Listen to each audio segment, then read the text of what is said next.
সালামু আলাইকুম।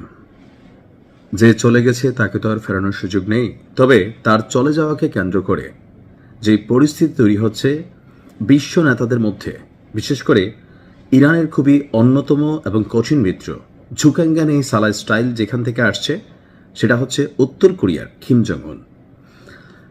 ইরানের সর্বোচ্চ নেতার মৃত্যুর পর এ বিষয় নিয়ে রাশিয়া কথা বলেছে, চীন কথা বলেছে, আরব রাষ্ট্রগুলো এগুলো হচ্ছে ওই যে মুনাফিকি টাইপের কথাবার্তা বলছে, মানে তলে দিয়া গাছ কাইটা উপরে পানি ঢালা টাইপের। কিন্তু উত্তর কোরিয়ার কিম জং উন যে বক্তব্য দিয়েছে, হয়তো এই বক্তব্যে দেখেন তেমন বড় কিছু হবে না, কারণ আমেরিকার সাথে পাঙ্গা নেওয়াটা এখানে কেউ আগাবে না। বাট যে বক্তব্যগুলো আসছে এর মধ্যে একটু ভিন্নতা আছে।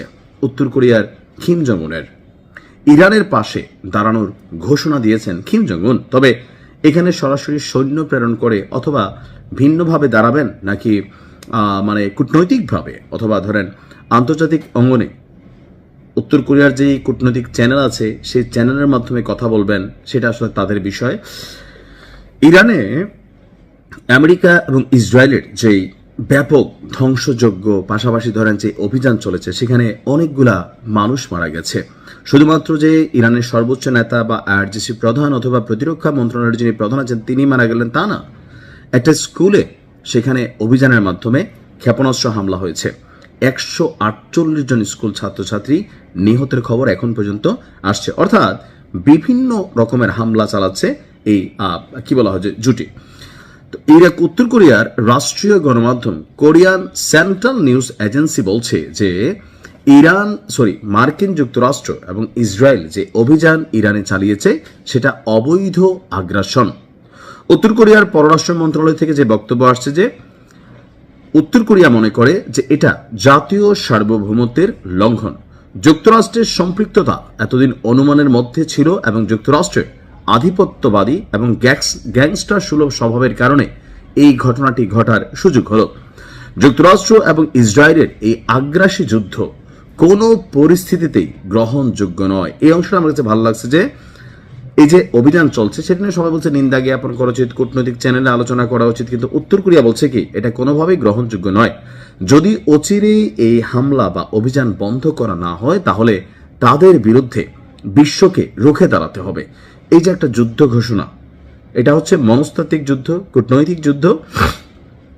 সরাসরি ইরানের পক্ষে উত্তর কোরিয়া এবং ইরানের মধ্যে ব্যাপক দূরত্ব আছে।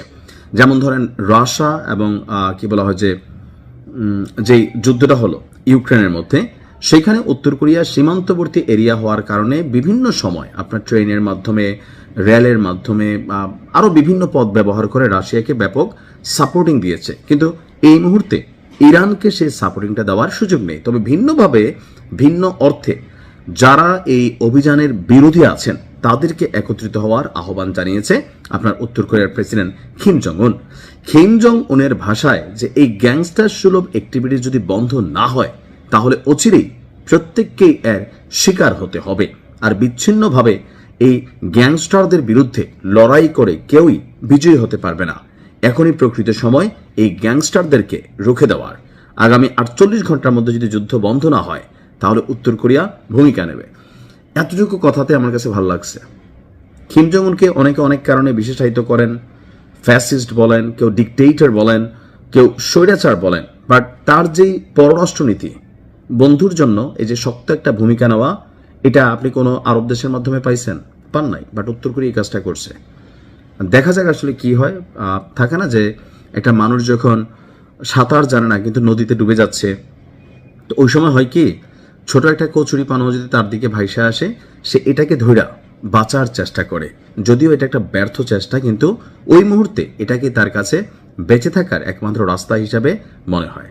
তো আমরা যারা আছি ইরানের ফ্যান ফলোয়ার, আমরা জানি যে আমরা একটা সাগরের মধ্যে ভাসছি, সেখানে উত্তর কোরিয়ার কিম জং উনের বক্তব্যটা, অবস্থানটা হয়তো একটা কচুরি পানার মতন, তারপরেও ভালো লাগছে। ভালো থাকুন, আসসালামু আলাইকুম।